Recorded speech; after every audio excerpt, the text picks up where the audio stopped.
We talked about vaping before on this channel, but with this many people getting sick, I think it's time to take another deep dive.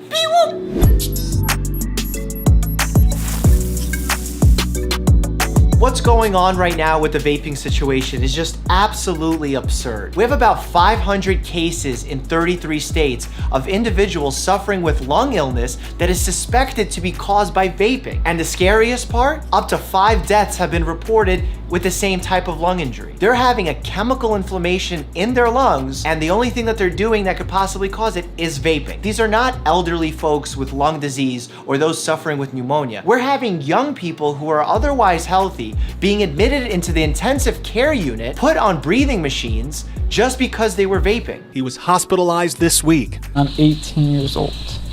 My lungs are like a 7-8-year-old's. Why is this happening now? Many people have speculated that, oh, it's because we're more likely to recognize that people may be vaping and ask the question, therefore identify more cases. Well, last year when we were asking the same vaping question, we didn't see this uptick in cases. This is a genuine uptick, and there's been studies actually that have been done on this and proven this to be true. I think 2 reasonable things that can be happening is, A, products have changed somewhat over the last year. They become more potent, they've added new flavors, they've added new ingredients. And the second thing is, if someone's been vaping for a longer period of time, they're more likely to have side effects. And possibly one of these side effects is lung-related injury. Is this caused by a specific product, a specific chemical, a specific modification, or a specific frequency of use? Now, we don't have the answers to those questions. The one pattern that we have seen in the recent times, they've been using not only nicotine products, but the huge majority of them use THC vape products. In those THC vape products, there is a chemical called vitamin E acetate. And New York State Department health officials have a suspicion that it's this chemical that's causing many of these cases. And of course, the big companies like Juul are jumping in and saying, well, our products don't contain THC, so we shouldn't really be affected by this.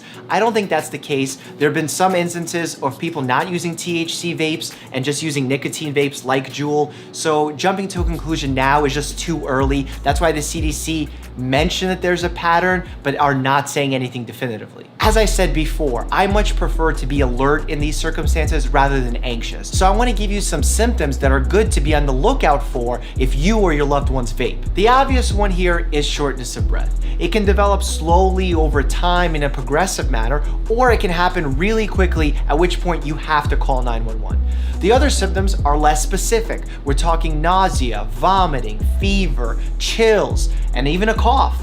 Now, all those things may make you think that you have a virus or some other sort of infection, but that's exactly why it's important, if you see any of these symptoms and you vape, to go get checked out by your doctor. Now, if you're using it as a form of risk reduction, you're a habitual smoker, adult smoker, and you like to get off cigarettes, and vaping is the only way you can, you've tried all the other methods and they failed, maybe in that circumstance I can say vaping works. But right now, what we're seeing is a generation of young people that actually weren't smoking cigarettes that are now starting to get addicted to vaping.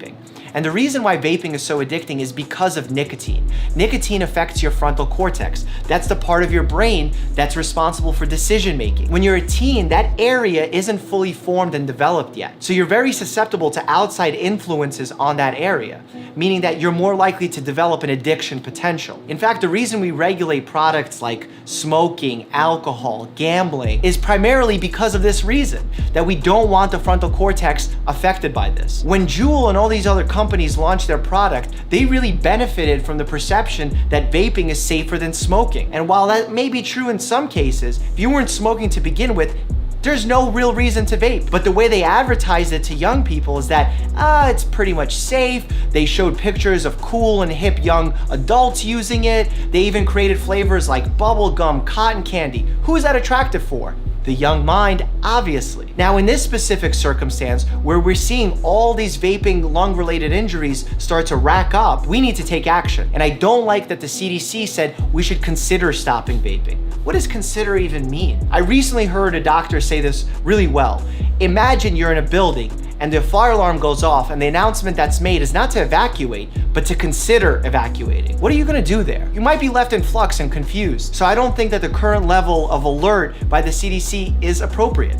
I think what we should do, just like we do when there's a salmonella outbreak in lettuce, for example, we say don't eat any lettuce until further notice, until we figure this thing out. I think we should do exactly that. We should stop all vaping until we figure out what is causing this. Is it a specific chemical? Is it a specific product? Is it a specific frequency? We need answers before we start giving guidance. And until we can give guidance, the proper guidance is to say, don't do it. As I told you in the past, the way doctors make recommendations is based on evidence, and evidence sometimes changes. Right now, with all these vape-related lung injuries piling up, I think it's best to hold off on vaping. That may change. I may change my guidance and make an updated vaping video in the near future, so be on the lookout for that. If you enjoyed this video, check out this playlist that I made for you, and as always, stay happy and healthy.